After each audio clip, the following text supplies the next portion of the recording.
Welcome back to the churchyard of St Luke's in the village of Whyteleafe in Surrey in England.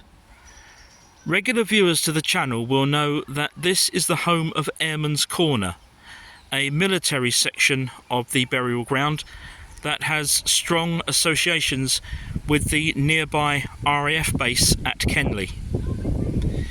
It's been a while since we've been here, but I promise to return and tell another of the stories from this very moving place.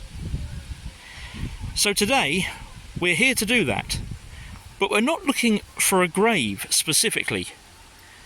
We're looking for the absence of one. Can you see here there is a notable gap? So let's try and answer the mystery of the missing grave.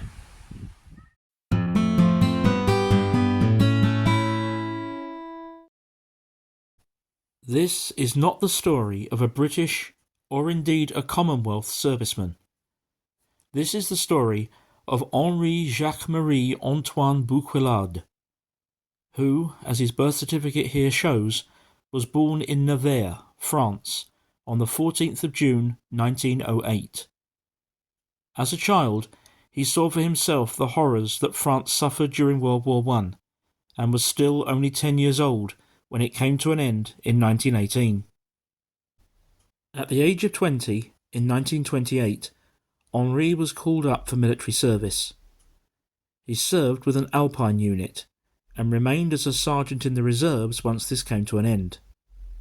He developed a fascination for aviation, and, coming from a wealthy family, was able to purchase his own aircraft.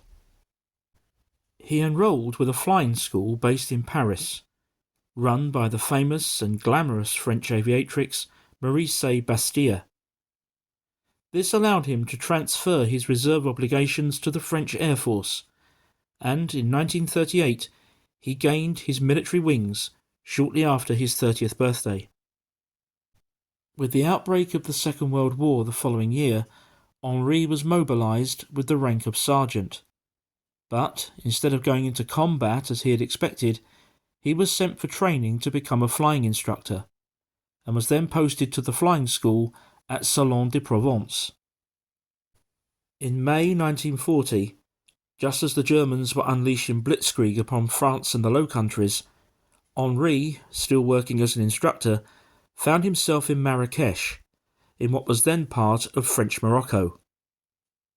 With the French surrender the following month, and the establishment of a collaborative government, he was ordered to remain where he was. But he was having none of it. On the 7th of July he officially deserted and made his way to Casablanca. Meeting up with other like-minded French servicemen along the way, he and his compatriots stowed away aboard the British steamship the Oak Crest, which had been chartered to carry free Polish troops to Britain. This ship, which can be seen here under her previous Yugoslav name, the Korana, would sadly be torpedoed later in 1940 and sank with the loss of 35 lives. After a brief stop at Gibraltar, the ship landed at Greenock in Scotland on the 17th of July. Henri then made his way to London, where he volunteered with the Royal Air Force. This photograph, which was taken shortly afterwards, shows Henri here, relaxing with some of his fellow Free French servicemen. After undergoing flying assessments and R.A.F training, he converted to the famous Hawker Hurricane fighter plane and was briefly posted to Northern Ireland. He joined 249 Squadron at North Wealding, Kent at the beginning of October 1940. The Battle of Britain was entering its final stages, and Henri was finally in the fight, just as he craved to be. He scored an early success on the 16th of October by severely damaging a Dornier Do-17, although a couple of days later, no doubt driven by a large degree of over-enthusiasm, he ran out of fuel and had to make a forced landing.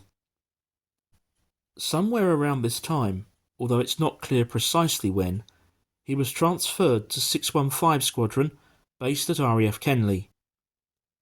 This squadron was sometimes referred to as Churchill's Own, because, by coincidence, the Prime Minister, Winston Churchill, had been appointed its honorary Air Commodore shortly before the Second World War. On the 25th of October 1940, Henri was again in action over Kent.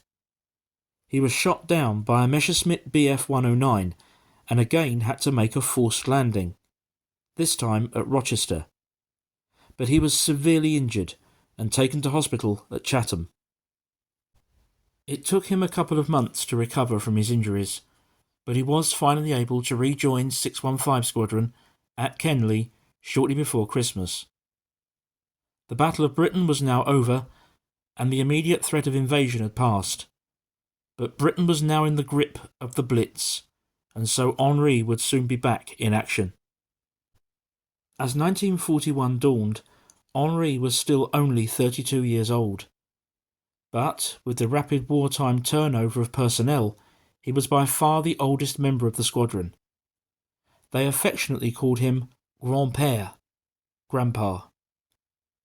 Already an adjutant, the R.A.F. now commissioned him as a second lieutenant, and around the same time, the Free French forces appointed him a companion of the liberation.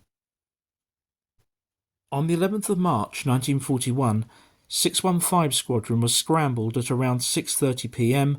to intercept an incoming German raid. By this time, Henri was flying a Hurricane Mark II, similar to the one shown here.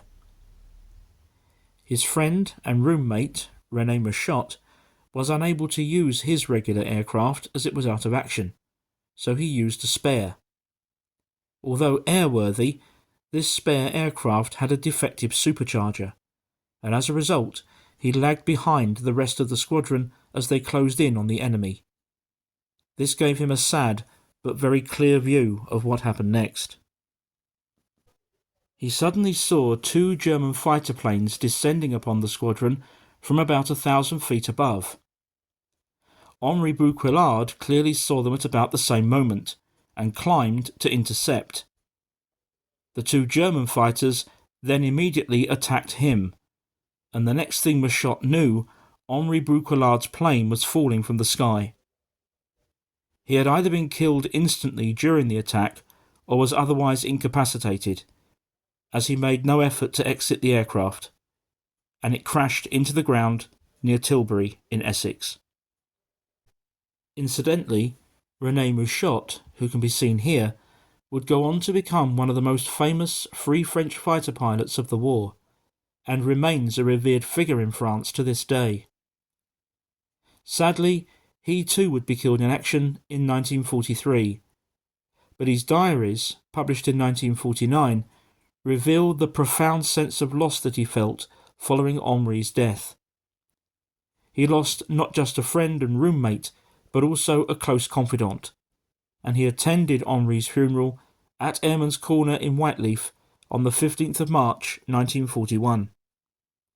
This remarkable photograph actually shows Henri's grave in Airmen's Corner, together with its temporary marker.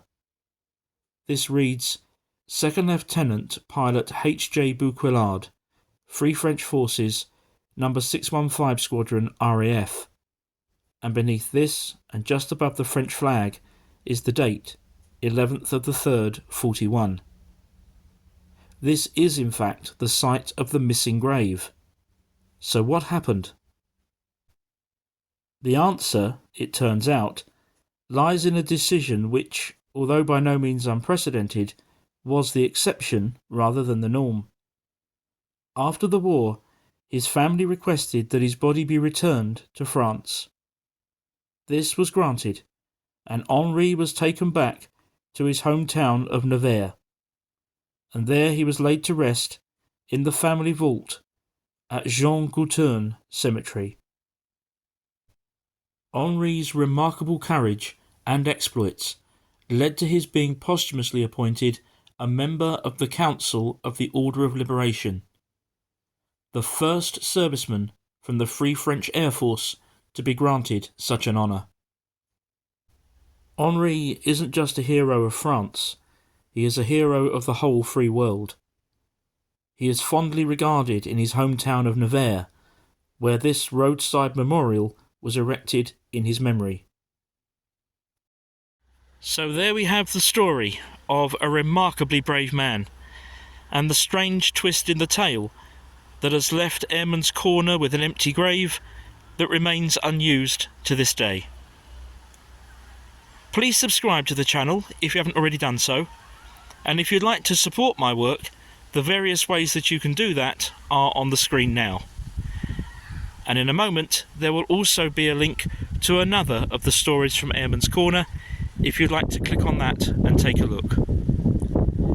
Thank you very much indeed for watching, and I will see you again next time.